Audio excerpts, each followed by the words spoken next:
I think there are three reasons really why tonight's launch is very important. And the first reason I think relates to the fact that the sector, the creative and cultural industries, advertising, design, museums, heritage, performing, literary, visual arts, the crafts sector, they are a growing and important part of our UK economy, growing at twice the rate of the economy as a whole. At any one time, in our education and training system, there are 700,000 students on creative and cultural courses. That's actually precisely, as I said to the Financial Times earlier on this week, 100,000 more on courses than there are actually at any one time in the workforce. So there is a bit of a paradox, I suppose, about why are we launching a creative apprenticeship when we've already got 700,000 people who are hungry in some way to be a part of the creative and cultural sector. Well, I think the answer really lies in what I was saying about employers. Because despite having 700,000 students in our FE and HE system, actually 56% of our employers say that the applicants for jobs lack the right skills. Interestingly, only 1 in 10 of those employers say that they lack the right qualifications. So we know that we don't have an issue in this country with a lack of qualifications, a lack of courses. But you talk to our employers and what they'll say is there's a lack of skills, and frankly, at times they feel there's a lack of being able to access the talent that they know is out there.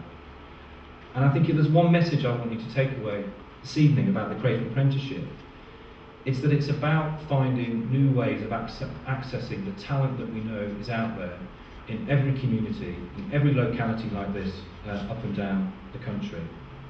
And obviously we're proud to be able to launch with the awarding body EDI tonight the first 6 pathways of the Creative Apprenticeships.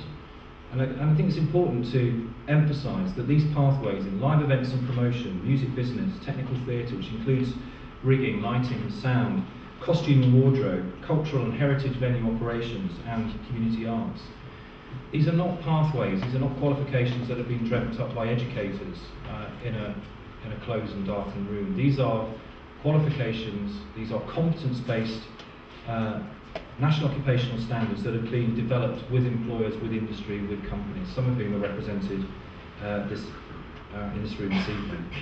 And importantly, these first 6 pathways are about really plugging those skills gaps that we know exist across our industries. Just to take one example of the live performance industry, it's a £6 billion sector each year, from Glastonbury to Glyndebourne, from the O2 Centre to the Royal Opera House.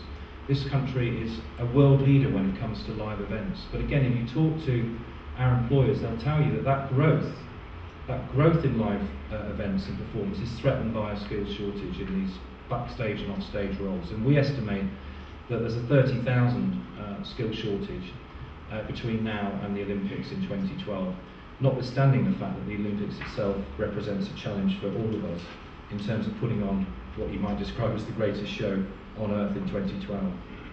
My second point really is that why this is important is because individuals themselves, and I've touched on this, unlike other professions and industries, and medicine, for example, or law, where there are very clear routes, there are very clear pathways for how you get in. That's not the case in the creative and cultural sector. There are actually some people in our team who describe their careers, because many of them come from the creative and cultural sector themselves, they describe it more as of a climbing frame than as a ladder. And that leads to a huge amount of opaqueness. It's hard to know how to get in, never mind how to get on within these industries. And of course, we also know, because we see it around us all the time, we have the evidence for this too, that it's a sector as a result that tends to attract individuals who can either afford, frankly, to work for nothing, or afford to work on very, very low pay for a period of time as a volunteer or perhaps on placement. And again, what the Creative Apprenticeships is trying to address, without sort of trying to big it up too much as the panacea to all our problems, I think it is the first time ever that industry has come together in this way, with government backing and approval, to try and, I hope, put some structure into how people, talented people, get in and get on in our sector. Because as we know, there is a challenge around diversity in the creative and cultural sector. Far too many people look like myself and Roy, for example. It's 61% male, it's 96% white. And again, I think there's an opportunity here with the Creative Apprenticeship to go out there and reach into those communities, find that talent, and as a result, have a more diverse cultural and creative industries. Because after all, if art can come from anywhere, and of course it does, then why can't your staff? You know, if the audiences that we serve are diverse, then why can't the people who produce and execute the art and creativity on our behalf?